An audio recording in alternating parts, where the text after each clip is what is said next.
नमस्कार बच्चों, कक्षा 10 की विज्ञान की पुस्तक में हमारा पार्ट 9 अनुमानिकता और जैव विकास चल रहा था। जिसमें मैंने आपको जो महत्वपूर्ण प्रश्नोत्तर हैं इस पार्ट के, जो आपके बोर्ड की परीक्षाओं के लिए उपयोगी हैं, उनको मैं बता रहा था। आज भी कुछ ऐसे क्वेश्चन आंसर है लॉन्ग क्वेश्चन जिनको मैं आपको बताऊंगा। तो पहला क्वेश्चन है इसमें, लक्षणों की वंशागति के नियम पर टिप्पणी लिखिए, जो मेंडेल ने दिए थे। उनको हम देखते हैं। मेंडेल ने लक्षणों की वंशागति के नियम प्रतिपादित किए। इनकी पुष्टि 1900 में जो डिवरीज वान चेरमॉफ तथा कार्ल कारज ने की। ठीक है, तो इनमें अपने 3 नियम दिए थे। ठीक है, जिनको जो इनमें जो है 1873 में जो है अपने लक्षणों की वंशागति के नियम दिए, जिन्हें जो है बाद में 1900 में रोगर डिग्रीज वान चेरमॉफ और स्कॉलकर्स ने जो है इनने दोबारा से वही नियमों को जो है इनकी पुष्टि की थी इनके नियमों की।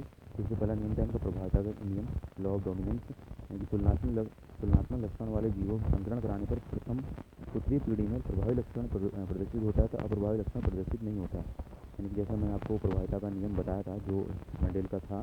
ठीक है, ये वही वाला नियम है, प्रभाविता का नियम जिसे हम कहते हैं। तो तुलनात्मक लक्षण यानी कि लंबे पौधे और नाटे पौधे, शुद्ध लंबे पौधे और शुद्ध नाटे पौधे के बीच जब संकरण कराया था तो प्रथम उत्तरीय पीढ़ी में यानी कि F1 पीढ़ी में जो लक्षण प्रभावी हो रहा था, जो दिख रहा था, यानी लंबाई का जो लक्षण दिख रहा था, तो जो है प्रभावी लक्षण कहते हैं, और जो नहीं दिख पाता उसे अप्रभावी लक्षण कहा जाता है। तो मैंने आपको समझाया भी था इससे पहले वाले एक क्वेश्चन में कि मेंडल के प्रयोग द्वारा कैसे पता चला कि लक्षण प्रभावी अथवा अप्रभावी होते हैं। उस वाले क्वेश्चन में आपको समझाया था। फिर दूसरा क्वेश्चन आता है दूसरा जो नियम है इनका पृथक्करण का नियम है। ठीक है, तो इसमें है तुलनात्मक लक्षणों में संकरण के फलस्वरूप F1 पीढ़ी की संतति में युग्म निर्माण के समय तुलनात्मक लक्षणों के जीन पृथक पृथक होकर अलग अलग होकर युग्मक में चले जाते हैं, अर्थात युग्मक इकाई लक्षण के लिए शुद्ध होते हैं। यानी कि उसी नियम को जो है स्पष्ट करता है जो प्रथम नियम है, यानी कि जो तुलनात्मक लक्षण यानी कि वही शुद्ध लंबा पौधा और शुद्ध नाटा पौधे के बीच में जो मिश्रण करवाया था, तो उनमें संकरण के फलस्वरूप क्या रहा हो, F1 पीढ़ी की संतति में जो युग्मक बने, युग्मक यानी कि T, कैपिटल T और स्मॉल t जो बने, तो उनके जो लक्षण है उन लक्षणों के जो जीन्स होते हैं, ठीक है, लक्षण यानी कि जिनको हम जीन्स कहते हैं, उनको लक्षण कहा है इन्होंने, कारक कहा है अपने नियम में मेंडेल ने।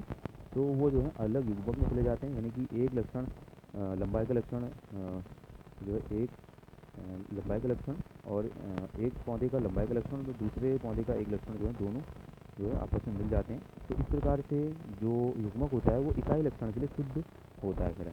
ठीक है, जैसे कि मैंने आपको बताया था इस वाले वीडियो में, जैसे एक लंबाई का गुण हो गया, इस पौधे का एक गुण हो गया, यानी कि जो कैपिटल T है, यानी कि ये लंबाई शो कर रहा है इसकी, और दूसरा जो है इसमें ये इसकी नाटा पौधा है तो ये छोटा है करके इसका जो है वो प्रदर्शित कर रहा है इसमें।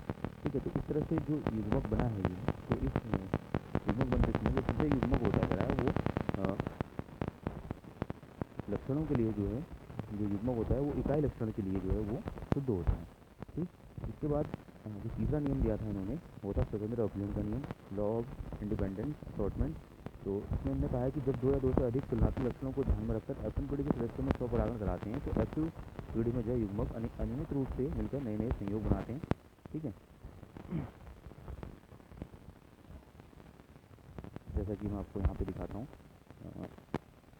ये तो अलग लक्षणों यानी बीजों की आकृति व रंग की स्वतंत्र वंशानुगति किस प्रकार से होती करके, इसमें गोल व हरे बीज लिए, गोल के लिए RR को शो कर रखा है और हरे बीज के लिए जो है YY को शो कर रखा है, और झुर्रीदार के लिए RR को और पीले बीज के लिए YY को। तो यहाँ पे 2 लक्षणों के बीच जो 2 या 2 से अधिक जो है तुलनात्मक अन्य लक्षणों के बीच जो है संकरण कराया है। इसके पश्चात जो इनके युग्मक बने वो क्या बनाए, एक R इसका और Y इसका, यानी कि ये हो गया गोल और हरा बीज हो गया ये। ठीक है, झुर्रीदार और पीले बीज ये इस तरह से, तो ये युग्मक बने। युग्मकों में जब निषेचन कराया जाता है, संकरण कराया जाता है, तो उसके पश्चात जो है इस प्रकार से गोल और पीले बीज जो प्रदर्शित होते हैं प्रथम पीढ़ी में। और जो द्वितीय पीढ़ी होती है, F2 पीढ़ी जो होती है, F2 पीढ़ी में जब इन दोनों के मध्य जो गोल और पीले बीज होते हैं, इन दोनों के मध्य जो है जब संकरण कराया जाता है तो नए नए जो है संयोग वो बन के आते हैं। इस तरह से देखिए यहाँ पर मैंने जैसे बनाया हुआ है ये RRYY और RRYY दोनों के बीच संकरण कराया है F1 पीढ़ी के पश्चात।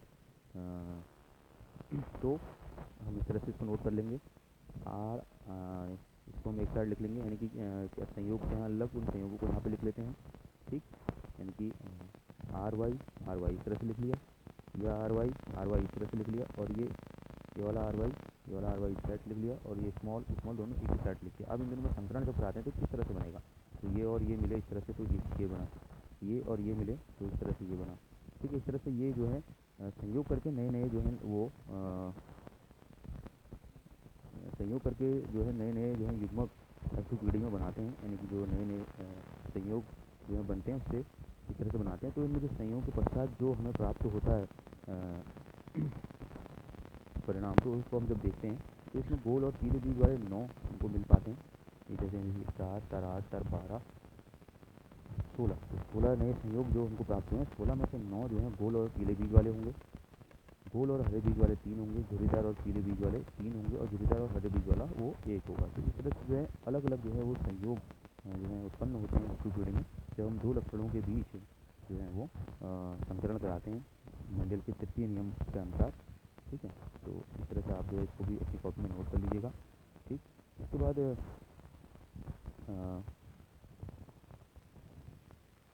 नेक्स्ट क्वेश्चन है हमारा, किन प्रमाणों के आधार पर हम कह सकते हैं कि जीवन की उत्पत्ति अजैविक या अकार्बनिक पदार्थों से हुई करके। तो इसका आंसर है AI ओपरेन तथा JBS हेल्डेन के अनुसार जीव की उत्पत्ति रासायनिक उद्विकास के फलस्वरूप अजैविक जो है पदार्थों से हुई है। इस कथन की पुष्टि जो स्टैनले मिलर ने 1957 में अपने प्रयोग द्वारा की, उन्होंने स्पष्ट किया कि सरल अकार्बनिक अणुओं से जो है कार्बनिक अणु उत्पन्न हो सकते हैं, यानी कि अकार्बनिक अणुओं के साथ जो है कार्बनिक अणुओं से ही जो है कार्बनिक जो है अणु बनते हैं। ठीक है, तो स्टैनले ने उपकरण में आदिकालीन परिस्थितियों का निर्माण किया, तो उन्होंने एक उपकरण तैयार किया जिसमें उन्होंने प्राचीन काल में जो अकार्बनिक अणु थे उन अणुओं को जो है एक फ्लास्क में लिया, जिसमें उन्होंने जो है जलवाष्प, अमोनिया, मीथेन तथा हाइड्रोजन का गैसीय मिश्रण लिया। विद्युत विसर्जन हेतु टंगस्टन के इलेक्ट्रोड के मध्य 60,000 वोल्ट की जो है विद्युत धारा जो है 1 सप्ताह तक प्रवाहित की। उपकरण में लगा कंडेंसर गैसीय मिश्रण को जो ठंडा करता था, जो पुनः जलवाष्प के साथ जो है वाष्प के रूप में उपकरण में प्रवाहित होता रहता था। सप्ताह के अंत में प्राप्त मिश्रण का विश्लेषण करने में ज्ञात हुआ कि यह कुछ अमीनो अम्ल तथा कुछ कार्बनिक अम्ल का मिश्रण है। इससे जो है इस कथन की पुष्टि होती है कि पृथ्वी पर जीवन की उत्पत्ति जो है वो अकार्बनिक पदार्थों से हुई है। जैसे कि आपको इस चित्र में हमने ये अपना उपकरण बनाया था इस तरह से, तो यहाँ पे 60,000 वोल्ट की जो है इन इलेक्ट्रोड्स टंगस्टन के इलेक्ट्रोड्स दिए थे, उसकी विद्युत विसर्जन किया था, और इस मिश्रण के अंदर उन्होंने जो है मीथेन, अमोनिया, हाइड्रोजन गैस का जो है मिश्रण और जलवाष्प का मिश्रण लिया था। ठीक है, और जो कंडेंसर था वो लगातार जो है इस जलवाष्प को ठंडा करता था, जिससे कि वापस जलवाष्प जो जल में बदल जाता था, और ये फिर इसी प्रोसेस को लगातार उन्होंने 1 हफ्ते तक किया। इससे लास्ट में उनको परिणाम मिला कि अंत में जो गैसीय मिश्रण उनको प्राप्त हुआ उसमें कुछ जो है अमीनो अम्ल और कुछ कार्बनिक पदार्थ मिले। तो उनके प्रयोग से सिद्ध हुआ कि जो पृथ्वी पर जीवन की जो उत्पत्ति है वो अकार्बनिक पदार्थों से हुई है। अकार्बनिक पदार्थों के बनने के बाद ही जो है वो कार्बनिक पदार्थ बने हैं। ठीक है, उसके बाद इसमें एक क्वेश्चन और रह गया, उसको भी हम करवा लेते हैं।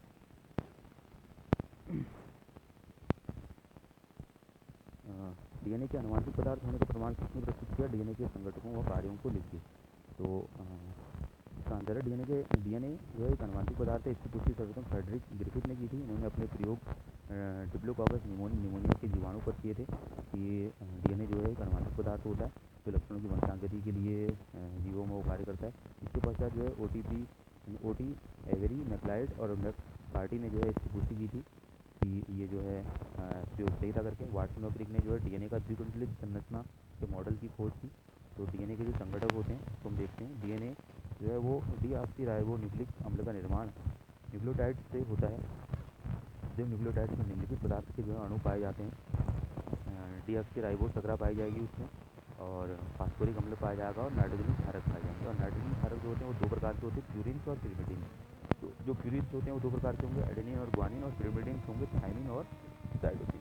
तो इस प्रकार से जो है इस तरह के संगठन जो है DNA का होता है। DNA के न्यूक्लियोटाइड्स में ये जो चीज़ें होती हैं ये मुख्यतः पाई जाती हैं।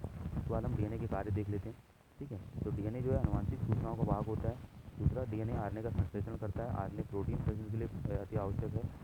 तीसरा, DNA स्वयं को अपने संश्लेषण को निर्देशित करता है, स्वयं अपने आप को अपना जो है सिंथेसाइज भी होगा और निर्देशन भी करेगा। इससे जो है प्रतिकृति या अनुलिपिकरण कहा जाता है DNA के संश्लेषण को। ठीक है, तो अगर DNA के सभी जैविक क्रियाओं का DNA जो है कोशिका की जो शरीर में जितनी भी कोशिकाएँ होती हैं उन सभी कोशिकाओं की जैविक क्रियाओं का जो है नियंत्रण और नियमन करता है। तो ये कार्य DNA के होते हैं। ठीक, तो इस तरह से आप इन जो है क्वेश्चन को